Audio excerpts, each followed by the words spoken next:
Hello everyone! Welcome to the Layman Way, where we strive to bring the explanation of the key concepts in a very fun and engaging way. Concepts from the field of UPSC, PSC, CAT, you name it, we have it. And guys, we are trying to create a big impact by providing free quality education so that everyone can get access to this education and you can be a part of this revolutionary journey by doing just few things, liking and sharing the video and subscribing to the channel. And also, do not forget to recommend the video to your friends. Alright guys, if you want to view the full playlist, you can always go on the I button in the top right corner and view our full course. And if you are watching this video, do not forget to leave a comment down below and share your progress with others so that we can motivate one another, and let's get started. So guys, let's continue with our lecture today. और history से हमने start किया था last lecture में, है ना. तो चलिए आगे बढ़ते हैं अपने आर्ट एंड कल्चर वाले और हिस्ट्री के करंट अफेयर्स में. आज हम डिस्कस करेंगे पर्सनालिटीज़ के बारे में. तो सबसे पहले आते हैं नेताजी सुभाष चंद्र बोस, है ना. तो नेताजी सुभाष चंद्र बोस की अगर हम लाइफ हिस्ट्री देखें तो उन्होंने 1920 में बेसिकली इंडियन सिविल सर्विसेज का एग्ज़ाम क्रैक किया था. उसके बाद इन्होंने छोड़ दिया इसको, है ना. 1921 में इन्होंने स्वराज न्यूज़पेपर स्टार्ट किया था, ठीक है. उसके बाद 1925 में ये इनको डिपोर्ट कर दिया गया था बर्मा, म्यांमार में. 1920 में फिर उन्होंने एक बुक लिखी थी इंडियन स्ट्रगल. उसके बाद 1929 में ये प्रेसिडेंट बने थे ऑल इंडिया AITUC के, ट्रेड यूनियन कांग्रेस के. इसके अलावा AITUC में और कौन कौन था? चित्तरंजन दास थे और आपका ये जवाहरलाल नेहरू भी थे, है ना. तो चित्तरंजन दास बेसिकली इनके पॉलिटिकल गुरु टाइप भी थे सुभाष चंद्र बोस के, है ना. उसके बाद 1938 में ये प्रेसिडेंट बने थे, हरिपुरा सेशन के ये प्रेसिडेंट बने थे, है ना. 1939 में फिर से इनको इलेक्ट किया गया त्रिपुरी सेशन में. हरिपुरा है, यहाँ देखना हरिपुरा है और यहाँ पे त्रिपुरी है. 1938 और 1939 त्रिपुरी में भी इनको सेलेक्ट किया गया था क्योंकि इतनी ज़्यादा इनकी फॉलोइंग थी सुभाष चंद्र बोस की कि गांधी जी भी इनके मतलब उनकी भी नहीं, गांधी जी की भी उतनी नहीं थी, क्योंकि गांधी जी के जो कैंडिडेट थे वो शायद पत्ता सीतारामैया थे, है ना. तो उनको उनको जो है उनको मिला ही नहीं, मतलब उनको मेजॉरिटी मिली नहीं थी, तो इनको ही मिल गई थी. बट इन्होंने रिज़ाइन कर दिया. उन्होंने बोला नहीं नहीं, गांधी जी अगर रेडी नहीं है तो मैं प्रेसिडेंट नहीं बनूंगा, ठीक है. तो उन्होंने फिर बाद में ऑल इंडिया फॉरवर्ड ब्लॉक बना दिया था, फिर हट गए थे कांग्रेस से ये, ठीक है. 1942 में इन्होंने इंडिया से एस्केप करके बाहर चले गए थे. फिर बाहर जाके इन्होंने हिंद रेडियो स्टार्ट किया था, फ्री इंडिया सेंटर स्टार्ट किया था जर्मनी में, ठीक है. उसके बाद 1943 में ये आई एन ए का बेसिकली इन्होंने चार्ज लिया और फिर आपको तो पता ही उसके बाद क्या हुआ था, क्विट इंडिया मूवमेंट में ये सब पार्टिसिपेट किया था इन्होंने, है ना. तो ये है किसके बारे में? ये है नेताजी सुभाष चंद्र बोस के बारे में, है ना. और इनका मानना ये था, सुभाष चंद्र बोस का मानना ये था कि भाई इंडस्ट्रियल डेवलपमेंट जो है वो स्टेट ओनरशिप पे होनी चाहिए, है ना. स्टेट इंडस्ट्रीज ओन करे और तब जाके सोसाइटी का डेवलपमेंट होगा, है ना. ये इनका मानना था, ठीक है. उसके बाद आते हैं ज्योतिबा फूले के ऊपर. तो ज्योतिबा फूले बेसिकली माली कास्ट के थे, है ना. तो ये लोअर कास्ट में बॉर्न हुए थे, माली कास्ट में थे. इन्होंने काफ़ी काम किया वुमेन के एनलाइटमेंट के ऊपर, वुमेन को अपलिफ्ट करने के लिए, है ना. और लोअर कास्ट पीपल के लिए बहुत इन्होंने काम किया, ठीक है. तो इन्होंने बोला कि ये जो है ना लोअर कास्ट, ये बेसिकली जो है वो एक प्रॉब्लम है, सोशल ईविल है ना. इनफैक्ट जो दलित वर्ड है जो आज आप अनटचेबल्स वगैरह के लिए यूज़ करते हो और लोअर कास्ट के लिए यूज़ करते हो, वो इन्होंने ही कॉइन किया था, है ना. इन्होंने ही दलित वर्ड बेसिकली कॉइन किया था, है ना.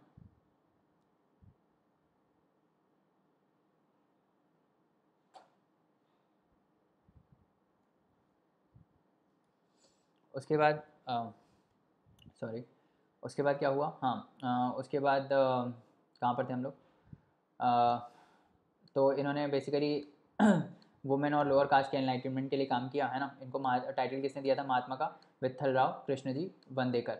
तो विट्ठल राव कृष्णजी वंदेकर ने इन्होंने महात्मा का टाइटल इनको विट्ठल राव कृष्णजी वंदेकर ने दिया था 1818 में, ठीक है. उसके बाद सोशल रिफॉर्म्स में इनके क्या क्या काम थे? तो एजुकेशन की अगर हम बात करें तो इन्होंने बोला कि कंपलसरी यूनिवर्सल क्रिएटिव एजुकेशन होनी चाहिए सबके लिए. इनकी जो वाइफ थी सावित्री राव फूले, उन्होंने सबसे पहला दलित स्कूल खोला था दलित गर्ल्स के लिए. कहाँ पे खोला था? पुणे में, है ना. भीड़ेवाड़ा पुणे में खोला था इन्होंने 1848 में. वुमेन एम्पावरमेंट के लिए इन्होंने काम किया था. ये लोग, इनका मानना था कि भाई मेन और वुमेन इक्वल है ना. और वुमेन एजुकेशन पे इनका बहुत ज़्यादा स्ट्रेस था कि भाई अगर हमको वुमेन का जो वुमेन को नीचे नज़रों से देखा जाता है, उनको ऐसा देखा जाता है कि वो घर की घर के काम के लिए बनी है, वो डोमेस्टिक काम के लिए बनी है. इसको हटाने के लिए उनको बेसिकली उनको एजुकेट करना पड़ेगा और उनको हमको अपलिफ्ट करना पड़ेगा, ठीक है. और उन्हें बाकी सोशल इवेंट्स जो हैं जैसे चाइल्ड मैरिज और फीमेल इन्फेंटिसाइड, इन सबको भी क्या किया था? उन्होंने बोला था इन सबको भी ये सब भी सोशल ईवल्स हैं और इनके लिए भी इनके अगेंस्ट काम किया था। फिर कास्ट सिस्टम के अगेंस्ट उन्होंने बहुत ज़्यादा काम किया है ना, तो बहुत ही रेडिकल अपोनेंट थे ये अनटचेबिलिटी के लिए, जैसे कि मैंने बताया दलित जो टर्म है वो भी इन्होंने कॉइन किया था, है ना। वेदास को ये कंडेम करते थे, बोलते हैं ये बकवास है ना। और उन्होंने बोला कि जो ब्राह्मण्स हैं इन्हीं की वजह से जो ये एक्सप्लॉयटेटिव नेचर है ह्यूमन्स का, ये इन्हीं की वजह से आया। ये जो कास्ट सिस्टम है, ये जो वर्ना सिस्टम है, यही सबकी जड़ है ना। फिर 1873 में इन्होंने सत्य शोधक समाज सेटअप किया था। सत्य मतलब ट्रुथ सीकर सोसाइटीज़ को बोलते हैं, है ना, seekers of truth society basically, ठीक है। तो ये इन्होंने इस्टेब्लिश किया था सत्य शोधक समाज, है ना। क्या था ये? सोशल रिफॉर्म सोसाइटी थी। ये किसके लिए काम करती थी? Equal rights for depressed classes के लिए काम करती थी, है ना, ताकि डिप्रेस्ड क्लासेस को भी इक्वल राइट्स मिल पाएँ। और इस कम्युनिटी में कौन कौन थे? मुस्लिम से, नॉन ब्राह्मण से और गवर्नमेंट ऑफिशियल्स थे, है ना।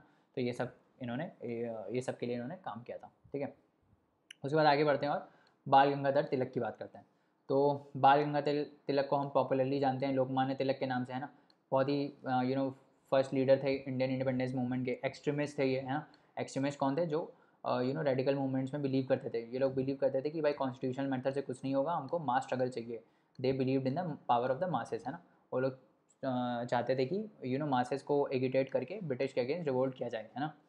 तो वो उन्हीं में से थे। इनका ट्रायो चलता था लाल बाल पाल का, है ना। लाल बहादुर शास्त्री, सॉरी लाल बहादुर शास्त्री नहीं, लाला लाजपत राय, बाल गंगाधर तिलक और बिपिन चंद्रपाल, है ना। तो ये तीनों ही एक्सट्रीमिस्ट थे, ठीक है। इनको हम फादर ऑफ इंडियन अनरेस्ट भी बोलते हैं। बाय ये जो ब्रिटिश इनको basically father of Indian unrest भी इनको बोला जाता है। बस ये याद रखने वाली बात है, फादर ऑफ इंडियन अनरेस्ट इनको बोला जाता है। इन्होंने स्वराज के लिए एडवोकेट किया था और इन्होंने बोला था कि सेल्फ रूल होना चाहिए, इंडियंस अपने आप को खुद रूल करें, है ना। और इन्होंने फिर बॉयकॉट और स्वदेशी के मेथड्स दिए थे, है ना। इन्होंने फिर बाद में और क्या किया था? फेस्टिवल्स के थ्रू बेसिकली, जैसे गणेश चतुर्थी है और शिव जयंती है, इसके थ्रू यूनिटी क्रिएट करने की कोशिश करी थी।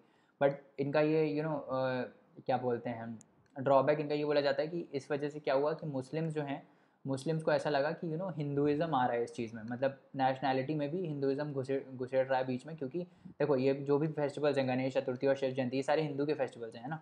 तो मुस्लिम्स को लगा कि यार ईद पे करो ना, ईद पे क्यों नहीं कर रहे हो, है ना। तो ये मतलब बेसिकली एक नेगेटिव पॉइंट भी है इसका कि ज़्यादा हिंदुज़म हिंदू को बेसिकली ज़्यादा बढ़ावा दिया गया उस टाइम, है ना। जवाहरलाल नेहरू इसको इनको क्या बोलते थे? Father of Indian revolution. और महात्मा गांधी इसको क्या बोलते थे?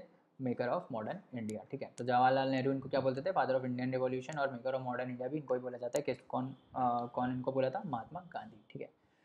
फाउंडर थे all India home rule league के, तो आपको पता होगा एनी बेसन के साथ मिलके इन्होंने उस टाइम जब all India home rule league चली थी, जब मॉडरेट और एक्सट्रीमिस्ट का रीयूनियन हुआ था, उन्होंने भी उसमें भी इन्होंने काफ़ी रोल प्ले किया था। इन्होंने भी और एनी बेसन ने भी, है ना। तो तिलक बेसिकली आपका महाराष्ट्र और महाराष्ट्र का एरिया देख रहे थे उसमें क्या बोलते हैं, हाँ, all India home rule league में, है ना। तो अब बाकी जो था, बाकी कौन देख रही थी? एनी बेसन देख रही थी, है ना। और डेक्कन एजुकेशन सोसाइटी के ये फाउंडर थे। कब बनी थी डेक्कन एजुकेशन सोसाइटी? 1884 में। क्या था कि हम एजुकेट करेंगे, ठीक है, कॉमन पीपल को एजुकेट करेंगे इंग्लिश लैंग्वेज में, है ना, ताकि सबको अपलिफ्टमेंट हो पाए, है ना। वीकली न्यूज़पेपर थे इनके, केसरी जो कि मराठी लैंग्वेज में था और महाराता जो कि इंग्लिश लैंग्वेज में था, ठीक है। तो आपको याद रखना है, केसरी किस में था? मराठी लैंग्वेज में। और महाराटा किस में था? महाराटा किस में था? इंग्लिश लैंग्वेज में। उल्टा है देखो, मराठी मतलब केसरी मराठी में था और महाराटा जो आपको लग रहा है जो मराठी में होना चाहिए वो इंग्लिश में था, ठीक है। उसके बाद 2 बुक लिखी थी इन्होंने, गीता रहस्य और Arctic home of the Vedas. तो ये सब वही पॉइंट्स हैं जो आपको याद रखने हैं ना, तो इसमें बकवास लिखी नहीं हुई है, तो इम्पॉर्टेंट है पढ़ना अच्छे से। तो बुक का नाम क्या था? गीता रहस्य और Arctic home of the Vedas, ठीक है। उसके बाद आगे बढ़ते हैं और बाबा बंदा सिंह बहादुर की बात करते हैं। तो बाबा बंदा सिंह बहादुर कौन थे? सिख वॉरियर थे, है ना। इन्होंने बेसिकली मुगल्स के खिलाफ विद्रोह किया था, ठीक है। उसके बाद इन्होंने मोनेस्ट्री इस्टेब्लिश करी थी, कहाँ पे? नंदेद में, है ना। उसके बाद ये गुरु गोविंद सिंह जो हैं उनके डिसाइपल बन गए थे, ठीक है। इन्होंने एबॉलिश किया था ज़मींदारी सिस्टम को, है ना। और ये इसके लिए भी जाने जाते हैं कि इन्होंने प्रोप्राइटरी राइट्स ग्रांट किए थे किनको? जो एक्चुअल खेती करते थे उनको, जो लैंड पे एक्चुअल खेती करते थे ना उनको इन्होंने क्या किया था? राइट्स दिए थे। उसके बाद इन्होंने कॉइन्स मिंट किए थे गुरु नानक देव जी के नाम पे और गुरु गोविंद सिंह के नाम पे हैं। और उसके बाद उनकी ऑर्डर इशू करते थे बेसिकली वो सील यूज़ करके, ठीक है। गुरु गोविंद सिंह के बारे में बात करते हैं तो गुरु गोविंद सिंह क्या थे, 10th गुरु थे सिख के, है ना। He transform the Sikhs into a martial race and establish Khalsa, है ना। तो आपको अगर ये पूछ लिया जाए कि खालसा किसने एस्टैब्लिश किया था तो कौन से गुरु थे, 10th गुरु ऑफ सिखिज़म कौन थे, गुरु गोविंद सिंह, है ना। इन्होंने ही खालसा जो मार्शल रेस है इनकी वो उनको इस्टेब्लिश किया था, है ना। उसके बाद आगे बात करते हैं तो पुरंदर दास की बात करते हैं। पुरंदरा दास कौन थे, बेसिकली ये सेंट थे, पोएट थे और सिंगर थे। कहाँ पे, विजयनगर एम्पायर के टाइम पे थे, है ना। इनको पितामह ऑफ कार्नेटिक म्यूज़िक भी बोला जाता है, ठीक है। पितामह ऑफ कार्नेटिक म्यूज़िक बोला जाता है, क्यों बोला जाता है, क्योंकि इन्होंने एक राग है माया मलवा गोलवा, ठीक है। ये बेसिकली जैसे सारे गामा पा होता है ना नॉर्मल म्यूज़िक में, आप सीखते हो सारे गामा पा, बेस होता है ना, वो इसी से ही सब गाने वाने बनते हैं। तो वैसे ही बेसिक स्केल होता है म्यूज़िक इंस्ट्रक्शन का, माया मलवा गोला, माया मलवा गोला, वो इन्होंने राग को इंट्रोड्यूस किया था, ठीक है। जो स्वामी हरिदास हैं, ठीक है, स्वामी हरिदास जो बेसिकली तानसेन था ना उसके टीचर थे, ठीक है। तो ये जो हिंदुस्तानी म्यूजिशियन था तानसेन, इनके ये स्वामी हरिदास बेसिकली टीचर थे, वो पुरंदर दास के डिसाइपल थे, ठीक है। तो ये आपको याद रखना है, ऐसे ही पूछ लेते हैं डिसाइपल कौन था इसका, तो इसीलिए बता रहा हूँ। पुरंदर दास के डिसाइपल कौन थे, स्वामी हरिदास, ठीक है। उसके बाद रहीम की बात करें तो जो रहीम है इन्होंने क्या किया था, इन्होंने बहुत ही ज़्यादा टेक्स्ट लिखे थे किसमें, ब्रज, संस्कृत, अरेबिक और पर्शियन में। ये फेमस इसलिए हैं क्योंकि इन्होंने बाबर की जो ऑटोग्राफी है बाबरनामा, उसको टर्किश से पर्शियन में ट्रांसलेट किया था, ठीक है। तो ये आपको याद रखना है कि ये जो बाबरनामा है जो कि बाबर की ऑटोबायोग्राफी है, वो रहीम ने ट्रांसलेट करी थी टर्किश से पर्शियन में, है ना। अब हम थोड़ा डिफरेंस देख लेते हैं हिंदुस्तानी म्यूज़िक और कार्नाटिक म्यूज़िक में, है ना। तो हिंदुस्तानी म्यूज़िक कहाँ से ओरिजिनेट होती है, वैदिक ट्रेडिशन से, जहाँ पे जब सॉन्ग्स गाए जाते थे समावेदा में, है ना। तो वहाँ से ये बेसिकली ओरिजिनेट हुई है। और कार्नाटिक म्यूज़िक कहाँ से ओरिजिनेट हुई है, भक्ति मूवमेंट से, है ना। ये राग पे काम करती है हिंदुस्तानी म्यूज़िक और ये कृति पे बेस्ड है, ठीक है। इसमें बहुत अलग अलग टाइप्स की घराने हैं, जैसे डिफरेंट डिफरेंट टाइप्स ऑफ घराने हैं इसमें, है ना, ध्रुपद और वो सब घराने होते हैं इसमें, ठीक है। तो और जो इसमें है, इसमें ऐसा कुछ नहीं होता, मतलब इसमें ऐसे कुछ स्पेसिफिक वे नहीं होता, है ना। सॉरी, इसमें स्पेसिफिक वे होता है, इसमें स्पेसिफिक वे होता है और इसमें एक से ज़्यादा स्टाइल्स होती हैं, ठीक है, हिंदुस्तानी म्यूज़िक में। आपने वो देखा होगा बंदिश बैंडिट्स, अगर देखा हो तो उसमें थोड़ा आपको पता चलेगा, वहाँ पे ये हिंदुस्तानी म्यूज़िक का ही है, तो के ही पे ही बेस्ड है वो, है ना। अब इसीलिए इसमें कोई बंदिश नहीं होती टाइम की, है ना। सॉरी देयर इज़ बंदिश ऑफ टाइम, देयर इज़ बंदिश ऑफ टाइम, ठीक है। देयर इज़ बंदिश ऑफ टाइम, और यहाँ पे बंदिश नहीं होती। बंदिश मतलब ऐसा नहीं होता कि इतने टाइम में ख़त्म करना है ना। कर्नाटिक म्यूज़िक में ऐसा होता है, ठीक है। और यहाँ पे क्या क्या यूज़ होता है, यहाँ पे तबला, सारंगी, सितार, संतूर, क्लैरिनेट, वायलिन और फ्लूट यूज़ होता है, ठीक है। और यहाँ पे वीणा, मृदंगम, मंदोलिन, है ना, जलतरंगम और वायलिन एंड फ्लूट यूज़ होता है, ठीक है। ये सब एक बार पढ़ लेना, है ना, मतलब ऐसे याद नहीं रहता है तो कन्फ्यूजिंग भी है थोड़ा, तो एक बार 2-3 बार पढ़ोगे तो याद हो जाएगा, ठीक है। उसके बाद राम मनोहर लोहिया के बारे में बात करते हैं। राम मनोहर लोहिया कौन थे, ये बेसिकली सीएसपी जो थी अपनी कांग्रेस सोशलिस्ट पार्टी, उसके फाउंडर थे। 1934 में ये इस्टेब्लिश हुई थी पार्टी, है ना। इन्होंने वर्ल्ड वॉर 2 में इंडिया के इन्वॉल्वमेंट को अपोज किया था, ठीक है। और इन्होंने बोला था कि इंटरकास्ट मैरिज को कंपलसरी कर देना चाहिए। किसके साथ इंटरकास्ट मैरिज, गवर्नमेंट ऑफिशियल्स के साथ। गवर्नमेंट ऑफिशियल्स जो हैं उनके साथ आप इंटरकास्ट मैरिज जो है वो क्या बोलते हैं, कंपलसरी कर दो, तभी जाके ये कास्ट सिस्टम को एलिमिनेट हो पाएगा।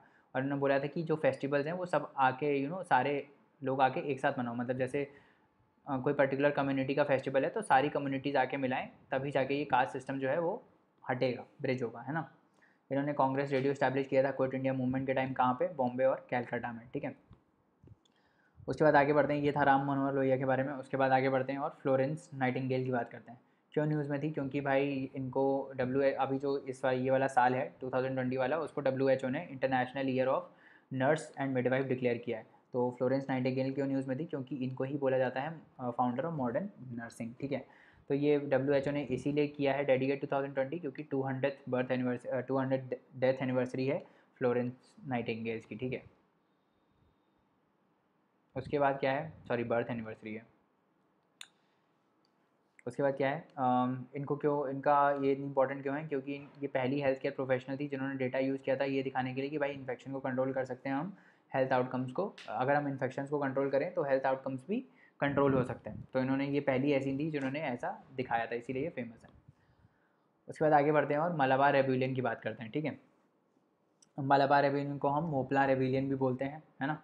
वो क्या बोलते हैं इसको, ये याद रखना, किसको बोलते हैं, मोपला, ठीक है, मोपला रेबिलियन, ठीक है। तो क्या थी ये बेसिकली आर्म्ड रिवोल्ट थी, किसने करी थी, मापिला मुस्लिम जो थे केरला के, उन्होंने करी थी। किसके खिलाफ करी थी, ब्रिटिश अथॉरिटीज़ और जो वहाँ पे लैंडलॉर्ड्स थे ना उस टाइम, उनके खिलाफ करी थी। कब हुई थी, 1921 में। तो ये सब इंपॉर्टेंट है, कब हुई थी, 1921 में। किसके अगेंस्ट थी, ब्रिटिश अथॉरिटीज़ और हिंदू लैंडलॉर्ड्स के अगेंस्ट थी, है ना। कौन किसने करी थी, मापिला मुस्लिम जो हैं केरला के, उन्होंने करी थी, ठीक है। तो रीज़न देखो यही था कि भाई बहुत ज़्यादा इकोनॉमिक कंडीशन ख़राब थी इनकी, डिटोरेट हो रही थी, है ना। ऑपरेसिव ब्रिटिश पॉलिसीज़ थी, लैंड रेवेन्यू की जो पॉलिसीज़ थी वो बहुत ही बेकार थी।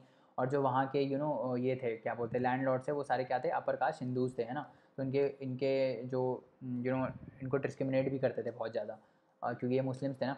तो मोपलास कौन थे, मुस्लिम टेनेंट्स थे, है ना। And cultivators inhabiting the Malabar region where most landlords were upper caste, है ना। लैंडलॉर्ड्स को क्या बोलते थे, जन्मी और जन्मीज, ठीक है। जन्मी और जन्मीज बोलते थे। मुस्लिम टेनेंट्स को क्या बोलते थे, कनमदार्स। और कल्टिवेटर्स को क्या बोलते थे, वेरुम पत्तमदार्स, ठीक है। तो ये सब नाम है, ये सब पूछ लेते हैं कभी बार। तो वेरुम पत्तमदार्स कौन थे, कल्टिवेटर्स थे। कनमदार्स कौन थे, मुस्लिम टेनेंट्स थे। और लैंडलॉर्ड्स को क्या बोलते थे, जन्मी और जन्मीज, ठीक है।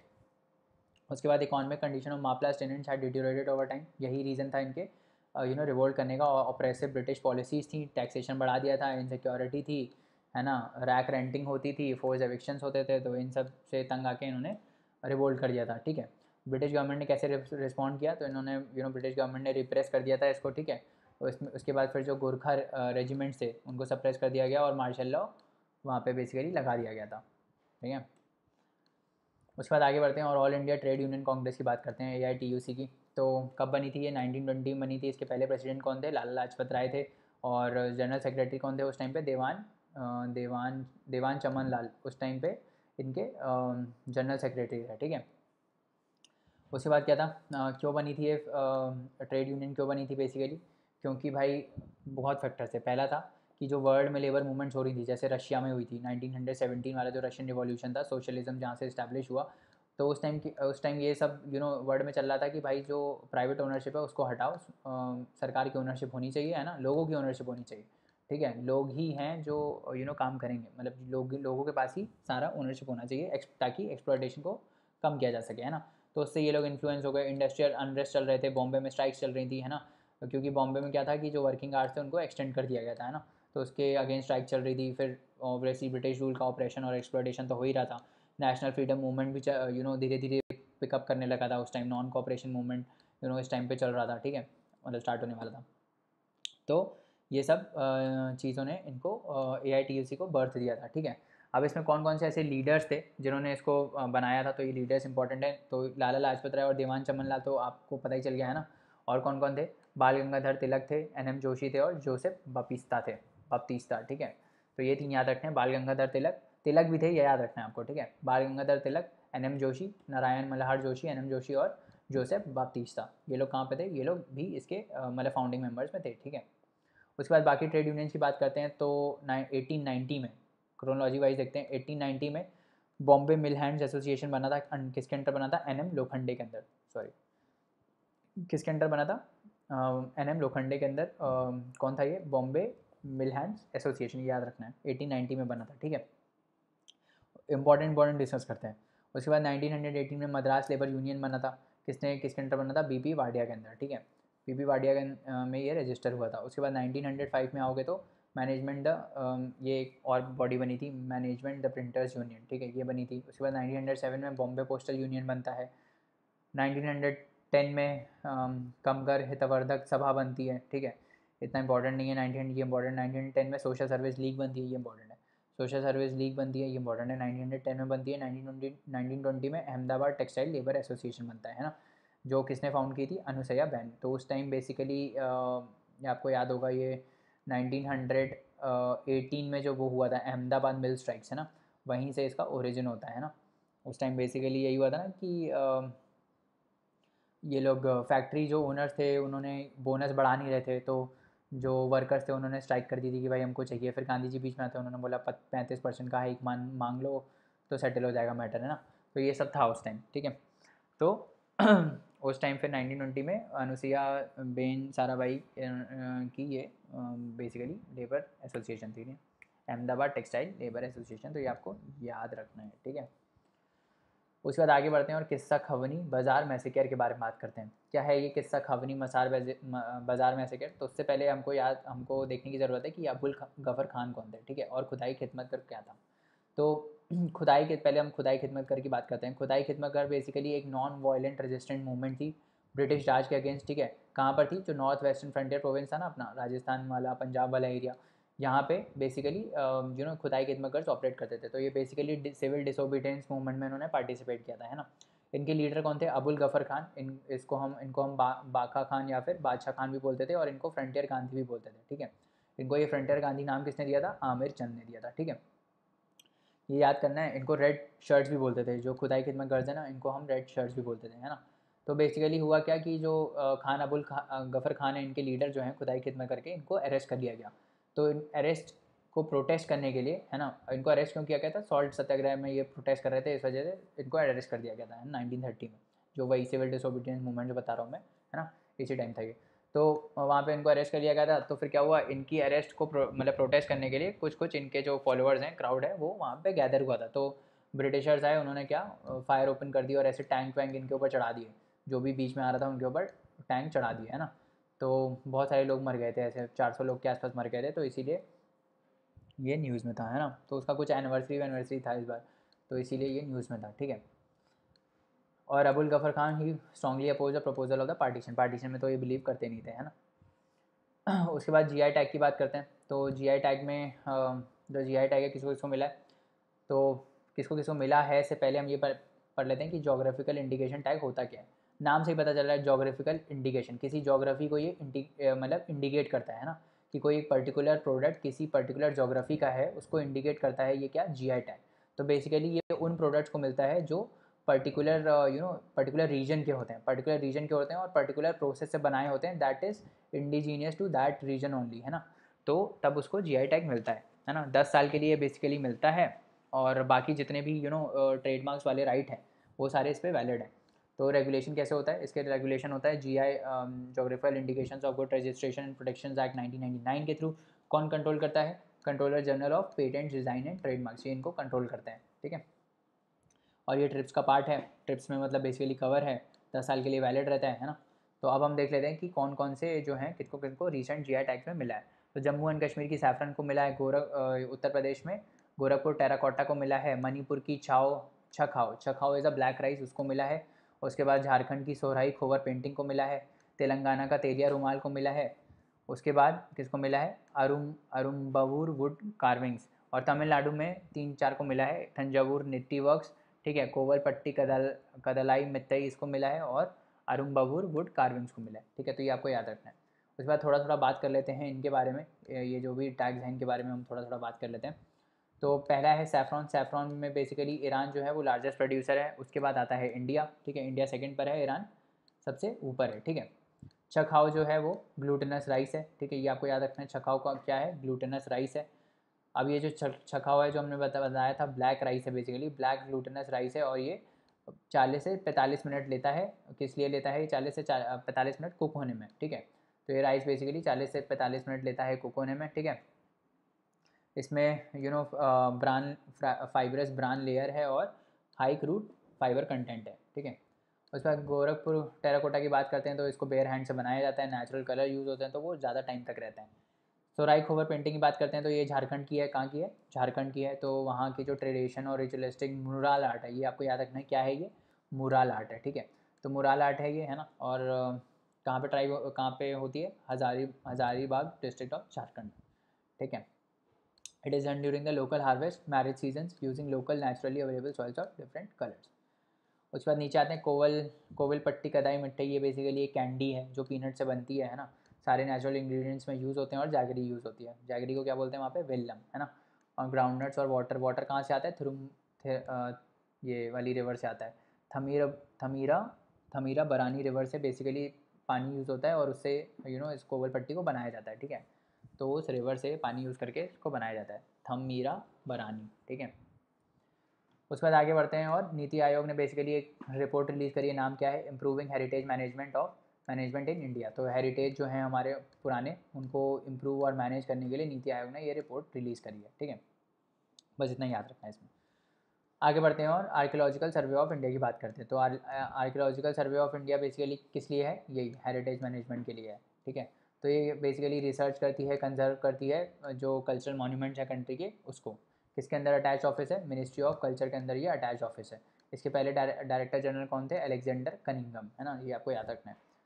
उसके बाद मिनिस्ट्री ऑफ कल्चर ने बेसिकली 7 न्यू सर्कल्स अनाउंस किए हैं आर्कियोलॉजिकल सर्वे ऑफ इंडिया में। और बाकी क्या है न्यू सर्कल्स, ये 7 न्यू सर्कल कौन कौन से हैं, त्रिची, रायगंज, राजकोट, जबलपुर, झांसी, मेरठ और हम्पी, ठीक है।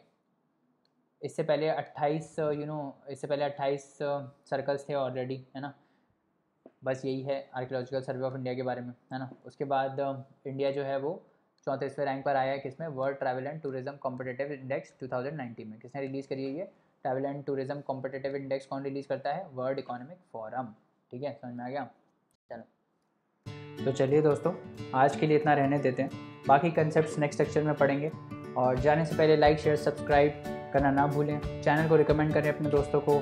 और आप हमको अपने डाउट्स और क्वेरीज़ जो हैं वो queries@thelaymanway.com पे भेज सकते हैं, जहाँ पे हम आपका रिप्लाई इंस्टेंटली करेंगे। तो चलिए नेक्स्ट लेक्चर में मिलते हैं, तब तक पढ़ते रहिए, हार्ड वर्क करते रहिए। Thank you so much, bye bye and take care.